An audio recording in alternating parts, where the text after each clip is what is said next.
درانو کتونکو السلام علیکم. زه محمد سلمان همدرد د حق غږ پښتو چینل خبري لنډیز کې ستاسو قربا اوس تاسو پام را اړوم د مهمو خبرونو لنډیز. کابل کې د امریکا شاهزاده په یو تازه مرکه کې ویلي امریکا هڅه کوي د وې میاشتې تر پایه د استانبول ناسته وشي. دواړه لوري وایي په دې کتونو کې د سولې اړوند مسایلو باندې بحث او خبرې شوي. نورستان کې روغتیايي ستونزو له کبله خلک وایي نه درمل شته او نه هم ډاکټرانو ته معاشونه ورکړل شوي دي. نورستان کې میش خلک وایي له یو کال زیاته موده کېږي چې دا ولایت د روغتیايي ستونزو سره لاس او ګریوان دي او په خبرې روغتیايي مرکزونو کې د درملو نشتون او صحیح کارکوونکو ته د معاشونو نه ورکړه هغه ستونزې دي چې لا هم نه دي حل شوي.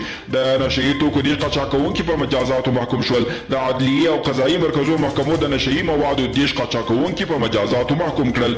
له نشهیي موادو سره د مبارزې عدلیې او قضایي مرکزي ابتدایي استئناف محکمو دیش قاچاقونکي چې د امنیتي ادارو لخوا د نشهیي موادو د قاچاق د 26 قضیو په تړاو نیول شوي وو او بلخ او کندوز کې له 600 بوتل زیات شراب نیول شوي. په بلخ او کندوز ولایتونو کې تر 600 بوتل ډیر شراب د قاچاقو پر مهال ونیول شول. په لومړی ګام کې 150 بوتله شراب چې له حیرتان بندر په یو موټر کې بار شوي او په پام کې و چې سمنګان ولایت ته قاچاق کړل شي. د حیرتان بندر په درعي سیمه کې ونیول شول.